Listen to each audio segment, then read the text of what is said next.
সকলকে বিহুৰ বহুত বহুত শুভকামনা জনাইছোঁ। Hello and welcome back to Startube Assam. Startube Assamৰ অন্য এটি ভিডিঅ'লৈ আপোনালোকক জনাইছোঁ স্বাগতম।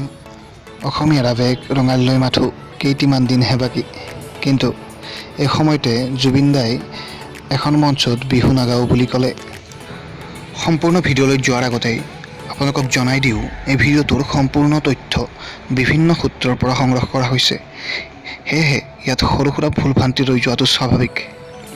যদি কিবা ভুল ভ্ৰান্তি দেখে তেতিয়াহ'লে লগে লগে কমেণ্ট কৰি জনাব বুলি আশা কৰিলোঁ। বলকচোন আমি ভিডিঅ'টোলৈ আগবাঢ়োঁ।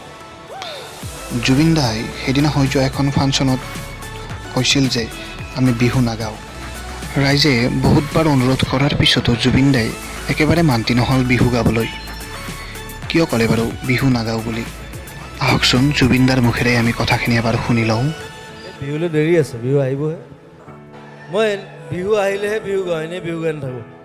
আজিকালি অন্নপ্ৰাশন পাতিলেও বিহু বজায়।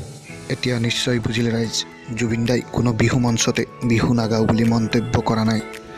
মাথো যেনিয়ে তেনিয়ে হকে বিহকে বিহু নাগাওঁ বুলিহে তেখেতে কথা এষাৰ কৈছে। কিছুদিন আগত গুৱাহাটীত অনুষ্ঠিত হোৱা বাংলাদেশৰ স্বাধীনতা তথা নেশ্যনেল ডে উপলক্ষে হোৱা এখন অনুষ্ঠানত ৰাইজে বহুতবাৰ অনুৰোধ কৰাৰ পিছতো জুবিন দাই বিহু নাগালে, আৰু তেতিয়া এষাৰ কথা তেখেতে কৈছিলে। আজিৰ ভিডিঅ'টো ইমানেই। ভিডিঅ'টো শেষলৈ চোৱাৰ বাবে আপোনাক ধন্যবাদ জনালোঁ।